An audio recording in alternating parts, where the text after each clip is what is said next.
जय श्री राधे कृष्णा। दोस्तों, क्या सोने के बाद आत्मा कहाँ जाती है?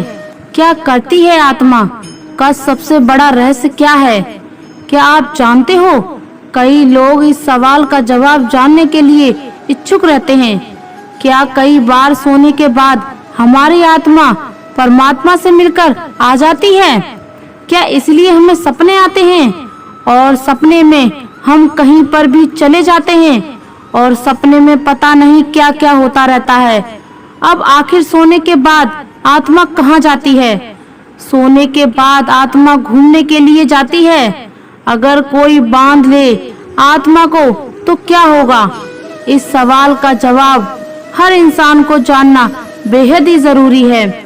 तो दोस्तों, आपसे अनुरोध है, आप भगवान श्री कृष्ण के भक्त हैं तो कमेंट में जरूर लिखिए जय श्री कृष्णा राधे राधे।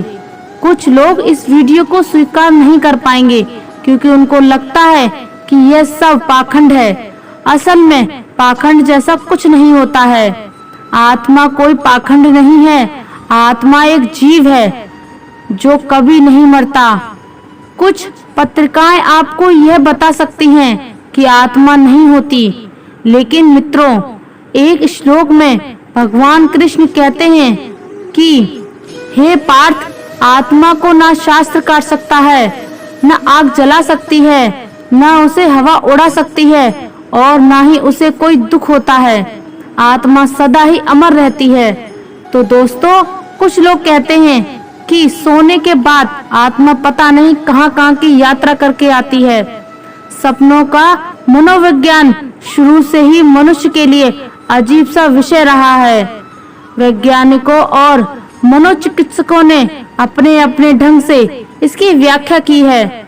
दोस्तों, जैसा कि आप सभी को मालूम है कि जब हम सब गहरी नींद में होते हैं तो हम सब सपना देखते हैं। सपना आज भी शोध का रोचक बना हुआ है। जब हम रात में सोते हैं तो उस समय आत्मा का कोई क्या होता है? क्या वह शरीर में रहती है या फिर कहीं चली जाती है? और भी ऐसे कई सारे सवाल होते हैं जिनका जवाब इंसान जानना चाहता है, क्योंकि हर कोई चाहता है कि वह अपने बारे में सब कुछ जाने। और जब आत्मा की बात आती है तो लोग इसके प्रति ज्यादा जिज्ञासु हो जाते हैं। वह जानना चाहते हैं कि आखिर हम इसके बारे में कैसे जान सकते हैं। बहुत सारे लोग तो ऐसे होते हैं जो साधु संत की मदद लेते हैं और उनसे जाकर इस बारे में बात करते हैं। लेकिन आज के इस वीडियो में हम आपको बताएंगे कि भगवान श्री कृष्ण ने आत्मा के बारे में क्या बताया है और आत्मा सोने के बाद कहाँ जाती है। इस बात का जवाब पाने के लिए वीडियो को अंत तक पूरा देखें और गीता ज्ञान की कल्याणकारी या में सहभागी बने। श्री कृष्ण के अनुसार आत्मा अमर है और वह शरीर की विभिन्न अवस्थाओं के बावजूद अपनी शुद्धता बनाए रखती है। सपनों और नींद के संदर्भ में गीता यह बताती है कि मन की अवस्थाएं बदलती रहती हैं, लेकिन आत्मा शाश्वत और अचल रहती है। सपने मन की गतिविधियों का परिणाम हो सकते हैं, लेकिन आत्मा की वास्तविकता स्थिति उसे परे है। महाभारत के युद्ध से पहले अर्जुन को बहुत चिंता और असमंजस हो रहा था। वे समझ नहीं पा रहे थे कि अपने ही परिवार और गुरु के खिलाफ युद्ध कैसे करें। उनकी मन स्थिति इतनी विचलित हो गई कि वे ठीक से सो भी नहीं पा रहे थे। एक रात जब अर्जुन ने सोने का प्रयास किया तो वह भगवान श्री कृष्ण के बारे में सोचते सोचते नींद के आगोश में चले गए। उस रात अर्जुन ने एक अद्भुत सपना देखा। उन्होंने देखा कि वे एक सुंदर और शांतिपूर्ण वन में खड़े हैं, जहाँ चारों ओर हरियाली और फूलों की खुशबू बिखर रही है।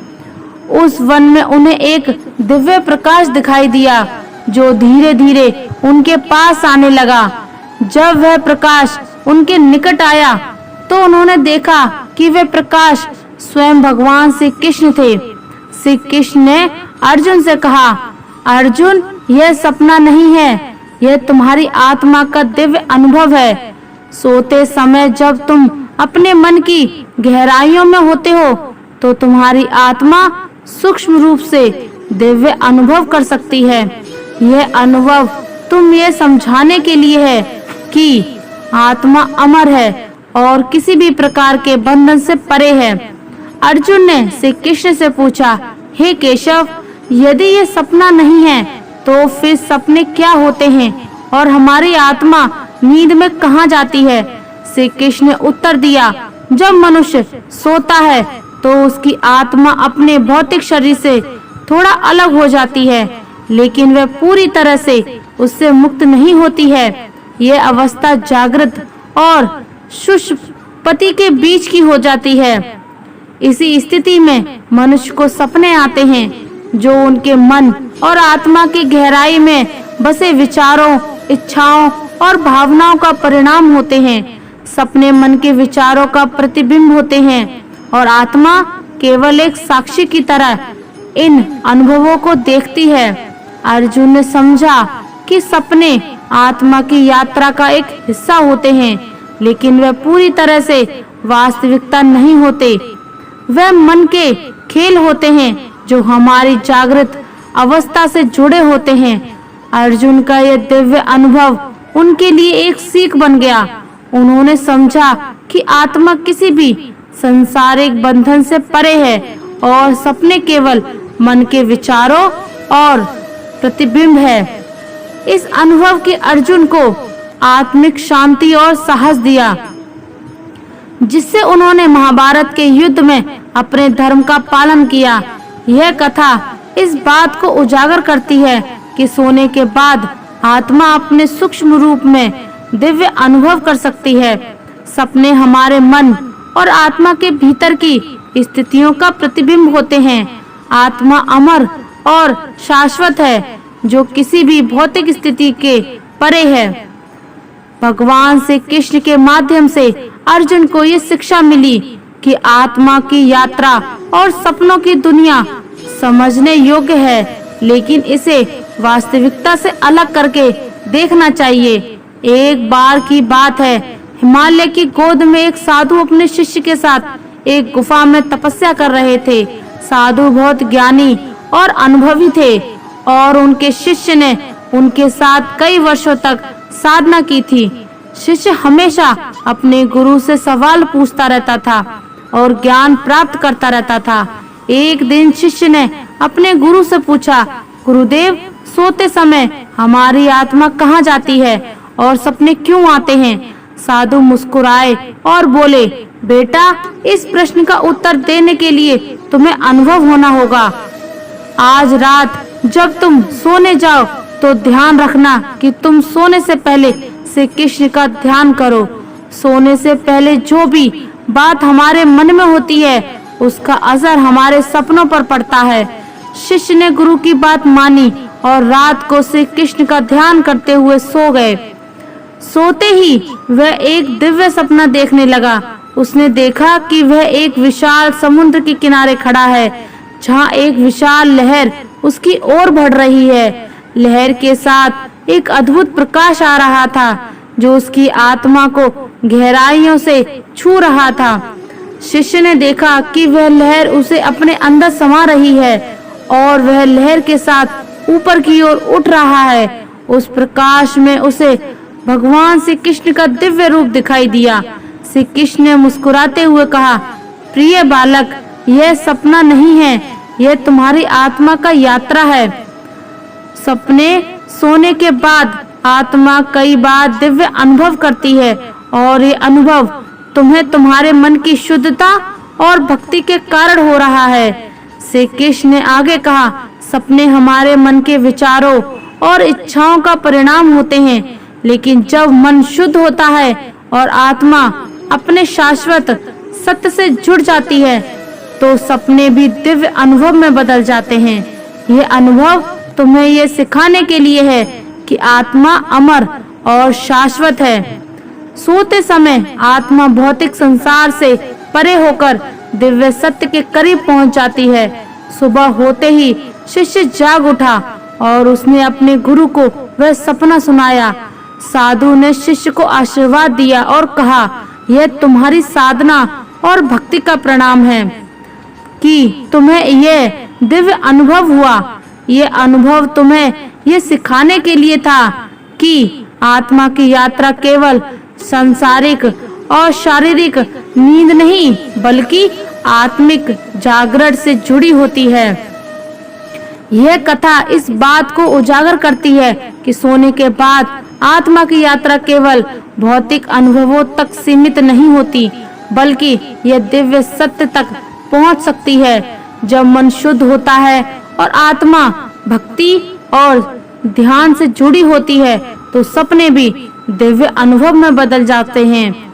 यह कहानी हमें आत्मा के शाश्वत सत्य और नींद के दौरान आत्मा के दिव्य अनुभवों की महिमा को समझने में मदद करती है।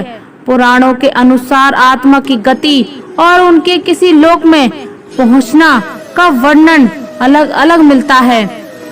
हम पौराणिक मत को जानेंगे, लेकिन पहले संक्षिप्त में भौतिक मत भी जान लें तो कि गति किस संदर्भ में है। क्या हमारी आत्मा शरीर में ही रहती है या हमारी आत्मा मानव शरीर से अलग हो जाती है? जो व्यक्ति बहुत ज्यादा थक हार कर सो जाता है तो उस समय उसे बहुत ही अजीब-अजीब चीजें दिखाई देती हैं और कभी-कभार तो वह आत्मा परमात्मा से मिलने पहुंच जाती है। जब हमें ऐसा प्रतीत होता है कि हमारी मृत्यु हो चुकी है और हम भगवान के पास आ गए हैं, हम उन्हें साक्षात देख सकते हैं, जिससे हमें काफी सुकून महसूस होता है और वहां से आने के मन नहीं करता है। लेकिन क्योंकि सोने के बाद हमारा शरीर बिल्कुल मृत की तरह हो जाता है और कई बार तो इंसान को जागने पर भी वह नहीं जगता, क्योंकि उस समय उसकी आत्मा बहुत दूर जा चुकी होती है, जिस वजह से इंसान काफी देर से जाग पड़ता है। आप लोगों ने भी कभी-कभार ऐसा महसूस किया होगा कि आपने अपने सपने में अपने इष्ट देवता को देखा है, आप उनसे बातें की हो या फिर आपने अपनी परेशानियों को उनको बताया है, वे आपको दर्शन दे रहे हैं और आप उन्हें देख रहे हैं। कई सारी ऐसी और प्रकृतियां होती हैं जो आपके लिए बहुत ही अनमोल हैं और बहुत ही शुभ होती हैं। आप ये सोचते हो कि आप अब यही रहें और बस इन्हीं को देखते रहें, पर यह सब आपकी आत्मा कर रही होती है। जिस दिन आप ये सपने देखते हैं, यानी कि आपका आत्मा परमात्मा से मिलती है, उस दिन आप काम तन मन पूरी तरह से शुद्ध होता है। सोने के बाद भी आत्मा अचेतन मन से जुड़ जाती है, इसलिए सोने को एक दूसरी मौत का नाम दिया गया है।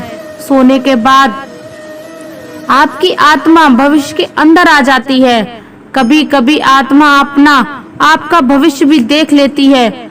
दोस्तों, जैसा कि हमने आपको बताया, सोने के बाद आपका अचेतन मन आत्मा के सहारे भविष्य के अंदर आ जाता है। वह भविष्य को देख सकती है, उसके अंदर वह क्षमता होती है। आपके सामने कई ऐसे उदाहरण होते हैं जिनमें सोने के बाद हमारा अचेतन मन भविष्य के अंदर चला गया है।